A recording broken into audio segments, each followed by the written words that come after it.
جو راہ دین پہ اپنی زندگی لگا دیتا ہے اور حضور علیہ السلام کی حدیث کی خدمت کرتا ہے، اللہ اسے ایسی زندگی عطا کر دیتا ہے وہ شہنشاہوں، کج کلاہوں اور بادشاہوں کا مقصود بھی نہیں ہوتی۔ ہفت اقلیم کے شہنشاہ کو بھی وہ عزت نصیب نہیں ہو سکتی جو چٹائی پہ بیٹھ کے حضور کی حدیث کا درس دینے والے ایک فقیر کو نصیب ہوتی ہے۔ میں مبارکباد پیش کرتا ہوں عالی مرتبت اساتذہ کو کہ جنہوں نے ان بچوں کے سینے میں اللہ کے پیارے محبوب صلی اللہ علیہ وآلہ وسلم کی احادیث کا نور منتقل کیا اور شبانہ روز محنتوں سے یہ جوہر تیار کیے، اور ہم اس کا بدلہ اور اس کا صلہ دنیا میں نہیں دے سکتے۔ اس کا صلہ یقیناً آخرت میں ان کے رب کی طرف سے انہیں عطا کیا جائے گا، اور جس پیارے رسول صلی اللہ علیہ وآلہ وسلم کی حدیث پڑھاتے رہے اس کا صلہ حضور کی خوشنودی کی صورت میں انہیں نصیب ہوگا۔ میں ان بچوں کے والدین کو مبارکباد پیش کرتا ہوں جنہوں نے اپنے جگر کے ٹکڑے اس مادی دور کے اندر، جب ہر ماں باپ چاہتا ہے کہ میرا بیٹا اعلیٰ منصب پہ فائز المرام ہو، بہت سارا مال سمیٹ کے لائے اور میرے گھر میں ڈھیر کر دے، ان کے والدین نے 8 سال کا طویل عرصہ ان بچوں کو ہمارے سپرد کیا اور آنکھیں بند کر کے ہمارے اوپر اعتماد کیا۔ میں ان کو مبارکباد دیتا ہوں کہ جو آپ نے امانت ہمارے سپرد کی تھی، آج ہم اس کو آپ کی طرف لوٹا رہے ہیں، اور یہ بچے آپ کی دنیا، آپ کے دین اور آپ کی آخرت کی بہتری کے ضامن قرار پائیں گے۔ اور میں اس ادارے کی انتظامیہ کو، ناظم اعلیٰ سے لے کر کے جھاڑو دینے والے تک کو بصمیم قلب مبارکباد بھی دیتا ہوں اور شکریہ بھی ادا کرتا ہوں کہ طلباء سے جو عزت اساتذہ کو ملتی ہے یقیناً وہ منتظمین کو حاصل نہیں ہوتی۔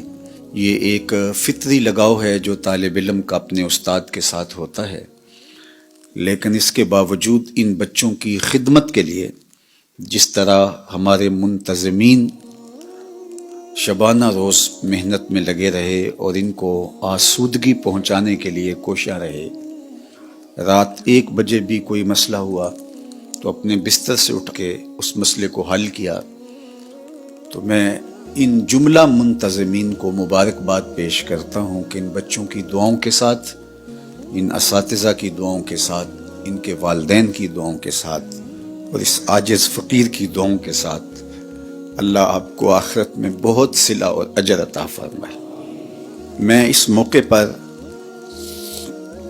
اپنے معاونین کو کبھی فراموش نہیں کر سکتا کہ جنہوں نے ہماری ضرورت کو محسوس بھی کیا اور اس کو پورا کرنے کے لیے کشادہ دلی کے ساتھ اپنے وسائل کو پیش کیا۔ میں سب کے لیے بارگاہ عزدی میں دعا گو ہوں کہ اللہ جل شانہ ان کا دیا ہوا مال جس کے سبب سے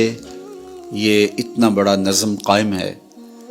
اللہ اسے قبول اور مستجاب فرمائے۔ یاد رہے کہ معاونین کا جب میں نام لے رہا ہوں اس سے وہ معاونین بھی مراد ہیں جو 10 روپے دیتے ہیں، اور میں سمجھتا ہوں کہ ایک مزدور کا اپنی خرچی سے، اپنی ضروریات سے 10، 20، 50 یا 100 روپے بچا کے دینی کام میں اور کاز میں صرف کرنا، اس کا اجر کتنا بڑا ہے، اس کا صلہ کتنا بڑا ہے، میرے پاس کوئی پیمانہ اور کوئی ترازو نہیں ہے جس پہ میں ناپ سکوں۔ حضرت مجدد الف ثانی علیہ رحمہ مکتوبات میں فرماتے ہیں، اعانت دین میں خرچ کی ہوئی ایک دانگ، ایک چھوٹا سا سکہ ہوتا ہے دانگ، ایک ٹگا کہہ لیجئے، ایک پیسہ کہہ لیجئے، اعانت دین میں خرچ کی ہوئی ایک دانگ دیگر مدات میں لاکھوں روپے خرچ کرنے سے افضل ہے۔ تو جن لوگوں نے اپنے خزانوں کے منہ کھول دیے اور یہ 2-3 سال جو مشکل کے تھے ملکی معیشت پر اور اس کے اثرات نیچے تک پہنچے، تو ہم نے اپنے طلباء سے بھی شیئر نہیں کیا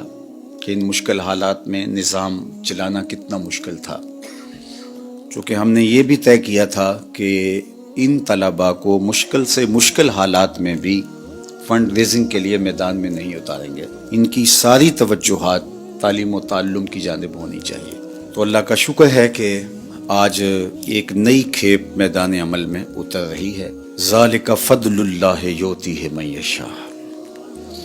میری توفیق بھی تیرے کرم کا صدقہ، یہ قدم اٹھتے نہیں اٹھائے جاتے ہیں۔ میں ان لوگوں کا بھی شکر گزار ہوں جنہوں نے گلی سے گزرتے ہوئے اس مرکز کو محبت کی نظر سے دیکھا اور ان کے دل سے دعا نکلی، اور وہ دعا اللہ کی بارگاہ میں باب اجابت تک پہنچی۔ اللہ